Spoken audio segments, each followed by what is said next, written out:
Halo Sinekrip, balik lagi sama gue Rashid Hari. Yang kali ini bakalan ngomongin sebuah film Korea nih.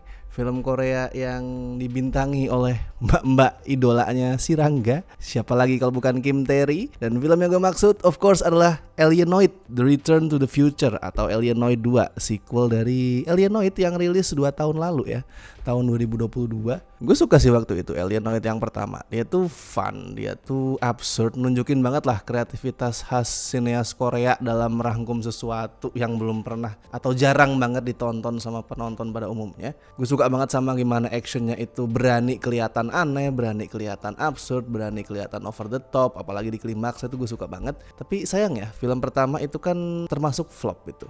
Sebenarnya kalau lu ngitung dari jumlah penonton, lu cek dari data jumlah penonton tuh nggak buruk-buruk banget sih, nggak ancur-ancur banget. Dia tuh kan bisa dapet, seingat gue tuh sekitar 1,5 juta gitu, 1,5 juta penonton, dan itu udah cukup buat bikin Alienoid pertama ada di nomor 10 atau 11 gitu, kalau nggak salah 11 sih, 11 di daftar film Korea paling laris, paling banyak ditonton tahun 2022. Jadi sebenarnya nggak ancur-ancur banget kalau dari jumlah penonton. Cuma yang bikin film itu flop kan karena budgetnya itu kegedean. Budgetnya ditambah biaya promosi itu gede banget, dan konon butuh sekitar 7 juta penonton biar bisa balik modal. Ya susah sih itu. Karena buat perbandingan di 3 tahun terakhir nih, dari 2001, 2022, 2023, 2024 gak gue hitung karena baru jalan 1 bulan nih. Di 3 tahun terakhir 2021 sampai 2023 cuma ada 4 judul yang bisa tembus 7 juta penonton, yaitu si Hansan Rising Dragon, terus 12 The Day yang paling baru, yang hype-nya lumayan kenceng sekarang, terus sama 2 film The Roundup sama The Roundup No Way Out. Cuman 4 itu. Jadi kayak untuk tembus 7 juta bagi Alienoid nih mission impossible sih buat gue. Apalagi di era-era habis pandemi ya, dimana perfilman Korea tuh meskipun pelan-pelan bangkit tuh belum kayak dulu. Kalau dulu kan film Korea yang high profile mau dapet sekitar 3 juta, 4 juta penonton tuh saking gampangnya gitu. Sekarang gak lu cek rata-rata ya 1 juta nih, 2 juta, kalau untung gitu bisa 3-4 juta gitu. Tapi belum kayak dulu lah. Dan so far film keduanya kalau gue lihat setelah rilis 2 minggu di Korea dapat sekitar 1,2 juta penonton. Itu bisa gue bilang, gue yakin flop lagi sih itu sih. Ya tapi gue jujur mengapresiasi loh. Gue mengapresiasi gimana orang-orang yang terlibat, terutama si Choi Dong Hoon yang jadi sutradara sekaligus penulis naskah tuh tetap gaspol gitu. I mean film pertamanya flop. Di saat blockbuster segede Alienoid, film pertamanya flop. Untuk bisa ada film kedua aja udah keajaiban gitu. Walaupun mungkin udah shoot ya, udah filming back to back, itu tetap aja gitu ngerilisnya tuh akan susah. Tapi mereka tetap gaspol gitu. Padahal film kedua pun gue yakin mereka udah hitung-hitungan kalau ini nggak bakalan untung besar atau mungkin bakal rugi lagi, tapi mereka tetap lanjut, dan ambisinya tuh sama sekali nggak berkurang. Menonton film kedua nih oke, masih punya ambisi yang sama kayak film pertamanya. Masalahnya ambisi itulah yang kadang bisa jadi kelebihan, tapi kadang juga bisa jadi kekurangan di film ini. Tapi sebelum gue lanjut ke review, gue mau seperti biasa ngucapin terima kasih dulu buat teman-teman yang masih setia join membership Sinekrip sampai hari ini. Thank you so much. Semoga uang yang kalian berikan kepada kami, yang kalian luangkan itu bisa bermanfaat dan gak terasa percuma. Amin. Nah, dari yang gue denger nih, dari cerita-cerita dan interview yang gue denger di internet, di post production film ini Alienoid 2 itu menghasilkan sekitar 50 versi. Jadi ngeditnya kan biasa tuh film nggak cuman ngedit satu versi ya. Misalkan satu versi nih sutradaranya kurang cocok, ya udah lu coba lagi editing yang lain gitu. Nah, biasanya emang wajar di sebuah film itu punya beberapa versi. Kecuali filmnya itu film dengan budget kecil yang udah mepet banget, terus kemudian wah ini harus cepetan dirilis gitu. Nah tapi kalau normalnya film emang wajar punya beberapa versi. Dan Alienoid 2 ini punya 50 versi, itu banyak banget anjir. Gue sampai mikir loh, apakah seperfeksionis itu ya si sutradara sampai ada 50 versi. Tapi begitu gue nonton, gue malah mikirnya gini, anjir, jangan-jangan versinya ada banyak karena si sutradara sendiri bingung nata alurnya yang kompleks banget ini gimana biar bisa rapi gitu. Karena pada akhirnya versi yang tayang ini, versi final ini tuh kerasa ya lumayan ruwet lah. Lumayan gue lihat tuh kasarannya lumayan kacau. Padahal dari yang gue denger juga, dibanding draft awal nih, script final yang dipakai buat syuting itu udah jauh-jauh lebih sederhana gitu. Seingat gue tuh kalau di yang asli itu karakternya bolak-balik ke masa kini masa lalu tuh sekitar 4 kali. Nah di sini cuman 2 kali setengahnya, tapi tetap ruwet loh. Intinya sih gini, jangan berani-berani lo nonton Alienoid 2 ini tanpa nyobain film pertama. Nah itu kan sering tuh pertanyaan itu muncul di saat ada sequel sebuah film rilis. Terus gue ditanya ini, bang kira-kira aman gak ya kalau nggak nonton film pertama gitu. Ada kalanya gue bilang gak apa-apa kok, ini masih bisa lu ngerti atau mungkin ceritanya gak nyambung. Nah kalau yang ini, kalau Return to the Future ini jangan sekali-kali lu nonton tanpa nyobain dulu film pertamanya. Soalnya lu bakal kesasar anjir. Lu tonton dulu deh, kalau lu pengen nonton yang ini tonton dulu film pertamanya. Kalau gak salah itu ada di Prime, coba lu cek, tonton dulu baru nonton yang kedua ya. Ingat ya itu ya, tanpa lu nonton yang pertama lu bakal kesasar kayak orang nyasar di hutan. Walaupun di menit-menit awal tuh sebenarnya ada recap gitu ya, ada recap cerita film pertama, tapi buat gue recap itu nggak seberapa membantu karena 2 hal sih. Yang pertama, karena di recap itu informasi yang disediakan ala kadarnya buat gue. Ya ada beberapa informasi yang membantu, tapi banyak juga info yang somehow tuh nggak disebutin di recap itu. Dan yang kedua, itu recap juga ngeditnya acak-acakan coy. Kayak gue ngeliatnya, wow kacau sekali ini recapnya gitu. Kayak seolah gini editornya lagi santai, tiba-tiba si sutradara tuh datang tuh ngasih footage film pertamanya yang sampai 2,5 jam. Nih lu edit, lu bikin recap semau lu gimana. Pusing editornya. Recap ini semacam kompilasi footage yang agak random gitu. Makanya daripada lu bergantung sama recap, nekat nonton film kedua, mending tonton dulu yang pertama. Kalau ceritanya sih intinya film ini masih ngomongin soal time travel dan alurnya itu gerak bolak-balik antara tahun 1391 sama 2022. Di 1391, Yi-an yang diperanin sama Kim Tae-ri bareng sama Murok yang diperanin Ryu Jun-yeol itu masih terlibat perebutan pedang ilahi yang punya kekuatan sakti itu.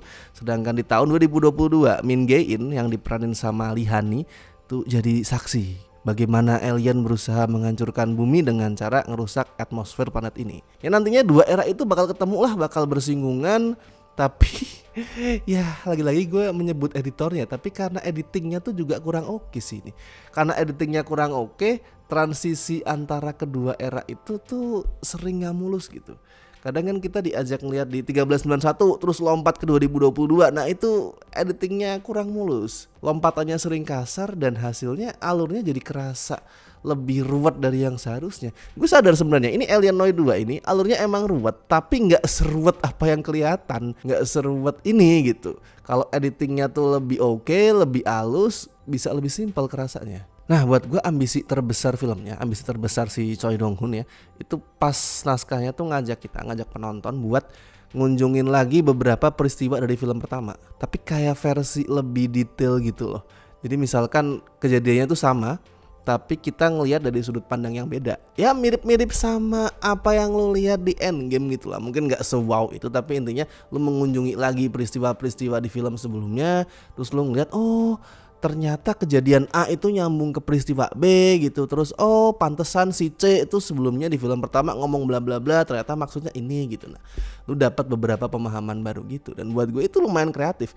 Itu cara yang ambisius, kreatif dalam bikin film time travel. Tapi itu tadi, di satu sisi emang fun, emang ngerasa oh ternyata ini maksudnya. Tapi di sisi lain karena storytellingnya masih kurang rapi, ya itu tadi kerasa nggak enak, nggak nyaman, ruwet gitu. Dan misalkan lu udah nonton film pertamanya pun ya, lu udah nonton film pertamanya 2 tahun lalu dan lu belum rewatch, bisa jadi lu lupa, bisa jadi lu nggak inget wait ini peristiwa apa ya, bisa jadi kayak gitu. Karena gue juga di beberapa scene ngerasa gitu kayak wait ini yang mana ya gitu. Butuh effort untuk nginget lagi di saat lu nggak nonton, nggak rewatch gitu. Jadi misalkan nih lu udah nonton film pertamanya pun tetap kalau bisa rewatch sih. Ya overall paruh pertamanya Alienoid 2 ini emang kacau.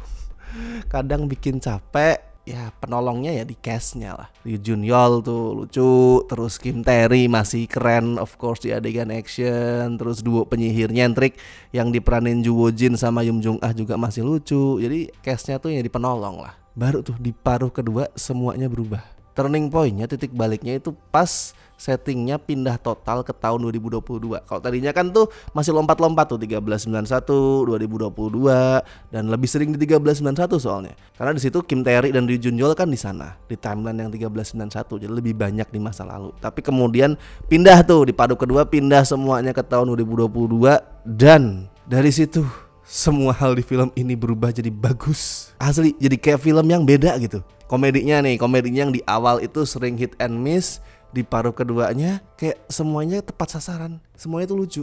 Terus actionnya nih jelas nih, actionnya itu mantap sih kalau buat gue. Gue bilang tadi ya, di film pertama klimaksnya actionnya tuh udah kreatif, udah seru. Nah di film kedua ini lebih gila lagi. Directingnya Choi Dong Hoon itu dinamis banget. Kamera movement dia gue suka banget sih. Kamera movementnya itu bisa bikin tiap action tuh kelihatan makin seru, makin bertenaga. Terus ide-idenya dia juga liar, kreatif gitu. Karena kan setiap karakternya punya kemampuan masing-masing yang beda-beda dan unik, dan itu bisa dia manfaatin. Kayak di film pertama tuh ada kekuatan yang bisa bikin jagoannya itu pakai armor kayak Iron Man. Terus si penyihir punya cermin yang bisa ngebesarin ukuran barang yang lewatin cermin itu. Terus banyak pedang sakti, macam-macam. Jadi actionnya tuh kelihatan liar, kreatif. Ya klimaksnya kalau buat gue nggak ada celah sih. Bener-bener apa ya, pengen bikin gue tepuk tangan gitu pada saat gue nonton klimaksnya. Apalagi pas si Lee Han-hee itu ikutan berantem. Karena awalnya gue mikir nih Lee Han-hee perannya apa ya. Gue suka ada Lee Han-hee, gue itu salah satu aktris favorit gue. Cuman gue mikir nih perannya apa. Begitu di reveal, oh keren. Pokoknya semua kelemahan di awal yang gue sebutin di paruh pertama itu berhasil lah dibayar lunas sama paruh keduanya. Dan di situ semua waktu yang lu luangin, semua duit yang lu bayarin buat tiketnya itu ya udah lunas juga, kayak terbayar gitu, worthy. Sama kalau buat gue personal sih, gue suka banget dan kaget juga, kaget in a good way ya. Pas di bagian akhir tuh filmnya pakai lagu In Dreams punyanya Roy Orbison. Tuh nggak ada pengaruhnya sama plot sih, tapi gue nggak expect tuh film kayak gini, film Korea alienoid, science fiction, fantasi, pakai lagu In Dreams. Ngingetin itu loh ke salah satu film David Lynch favorit gue, Blue Velvet. Kalau lu udah pernah nonton pasti lu tahu In Dreams ini bisa menghidupkan salah satu adegan paling ikonik di filmnya. Well, kalau skor ini gue agak bingung sebenarnya karena paruh keduanya keren banget, tapi nggak bisa juga gue kasih skor ketinggian karena yang pertama tuh kacau. Jadi ya cukuplah 6 dari 10 buat gue. Kalau misalkan lu suka film pertamanya, tonton yang kedua ini. Cuman rewatch dulu ya, saran gue rewatch dulu. Nggak harus full sih, mungkin lu skip buat oh ya gue inget adegan ini gitu. Buat penyegar aja sih kalau misalkan lu udah nonton.